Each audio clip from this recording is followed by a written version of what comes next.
Կարմիր գլխարկը։ Լինում է չի լինում մի փոքրիկ աղջիկ։ Մայրիկն ու տատիկը նրան անչափ շատ էին սիրում։ Թորնիկի ծննդյան օրվա կապակցությամբ տատիկը նրան կարմիր գույնի մի գլխարկ էր նվիրել, որը շատ էր դուր եկել աղջնակին։ Անվերջ նրա գլխին էր կարմիր գլխարկը։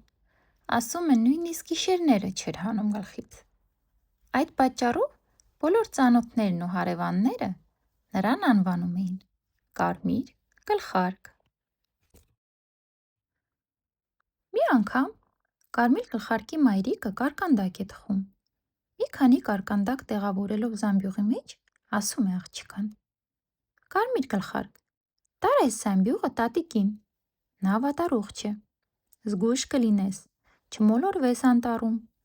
անպայման կհարցնես, թե ինչպես է տատիկի առողջությունը և ամենակարևորը չուշանաս, երեկոյան տանը կլինես։ Կարմիր գլխարկը վերցնում է զամբյուղը և անմիջապես ճանապարհ ընկնում։ Տատիկն ապրում էր անտառի մյուս կողմում, առանձնացված մի տնակում։ Անտառում ապրում էր Գորշ գայլը։ Դեպի տատիկի տուն տանող ամենաապահով ճանապարհն անցնում էր անտառի եզրով, որով հենց շարժվում էր կարմիր գլխարկը։ Գայլը դուրս է թռչում ծառի հետևից և կտրում աղջկա առջևը։ Այսօր ես գնում, կարմիր գլխարկ, հարցնում է գայլը։ Տատիկիս մոտ, վախեցած պատասխանում է աղջիկը։ Իսկ հեռու է ապրում տատիկդ։ Անտառի մյուս ծայրում։ Իսկ այդ ինչ ես տանում։ Կարկանդակ։ Տատիկը հիվանդ է, գնում եմ նրան տեսակցության։ Իսկ խորամանկ գայլը, ցույց տալով դեպի անտառի խորքը գնացող ճանապարհն, ասում է. Լավ, կարմիր գլխարկ, իսկ ինչու ես այս երկար ճանապարհով գնում։ Ահա այս արահետով ավելի շուտ կհասնես տատիկի տուն։ Բացի դա, այս ճանապարհին գեղեցիկ ծաղիկներ են աճում։ Գայլը խաբեց կարմիր գլխարկին, որ ինքը շուտ հասնի տատիկի տուն։ Շատ խորամանկ էր գայլը։ Նա որոշել էր ուտել և կարմիր գլխարկին, և տատիկին։ Մինչ կարմիր գլխարկը երկար ճանապարհով կգնար դեպի տատիկի տուն, գայլն արդեն հասել էր այնտեղ։ Գայլը մոտենում է դռանը և թակում։ Թխկ, թխկ։ Ո՞վ է, հարցնում է տատիկը ներսից։ Ես եմ, տատիկ, կարմիր գլխարկը, ձայնը փոխելով պատասխանում է գայլը։ Քեզ կարկանդակներ եմ բերել, որպեսզի ուտես և շուտ առողջանաս։ Պարանը քաշիր, դուռը կբացվի, թոռնիկս։ Գայլը պարանը քաշում է և բաց է անում դուռը։ Գայլը վրա է հասնում և ողջ կուլ է տալիս տատիկին։ Ահա, մտածում է անկուշտ կենդանին, վերջապես այսօր փառահեղ կսնվեմ։ Նա հագնում է տատիկի շորերը,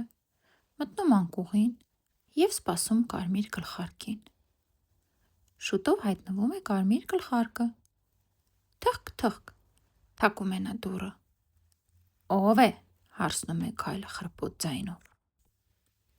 Կարմիր գլխարկը քիչ է մնում սարսափահար լինի գայլի հաստ ձայնից, բայց մտածում է. գուցե մրսելուց է տատիկի ձայնը կոշտացել։ Ուստի հանգստացնում է իրեն ու պատասխանում. Ես եմ, կարմիր գլխարկը, տատիկ, քեզ կարկանդակներ եմ բերել, որպեսզի ուտես և առողջանաս։ Պարանը քաշիր, դուռը կբացվի, թոռնիկս։ Կարմիր գլխարկը պարանը քաշում է, դուռը բացվում է։ Երբ կարմիր գլխարկը ներս է մտնում,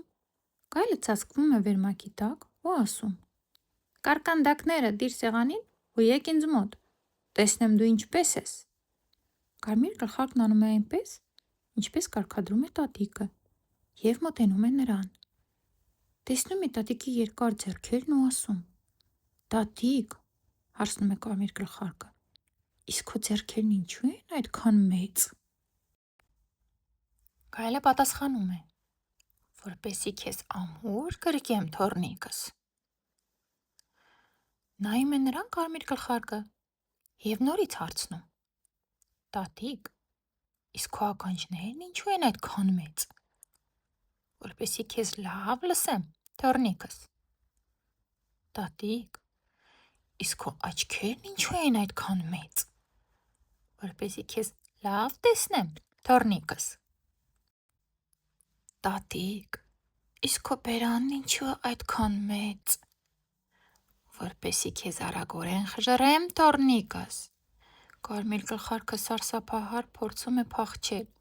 սակայն գայլը նետվում է նրա ետևից և գուլ է տալիս փոքրիկ աղջկան։ Այդ պահին տատիկի տան մոտով փայտա հատն էր անցնում։ Նա լսում է տատիկի տան աղմուկը և հասկանում, թե ինչ է պատահել։ Առանց երկար բարակ մտածելու, փայտա հատը մոտենում է տատիկի տանը և նկատում, որ դուռը կիսաբաց է։ Նա մտնում է ներս ու անմիջապես կացնով պատռում գայլի դռսած փորը։ Եվ հանկարծ գայլի պատռված փորից դուրս են գալիս Կարմիր գլխարկն ու տատիկը, երկուսն էլ ողջ ու անվնաս։ Գայլը նրանց ողջ գուլ էր տվել և նրան գերին ընկել գայլից դամոքսում։ Գայլն այլևս ոչ ոքի չէր անհանգստացնում ու արդեն բոլորը կարող էին հանգիստ մտնել անտառ։ Իսկ Կարմիր գլխարկն արդեն առանց վախենալու շուտ-շուտ այցելում էր տատիկին։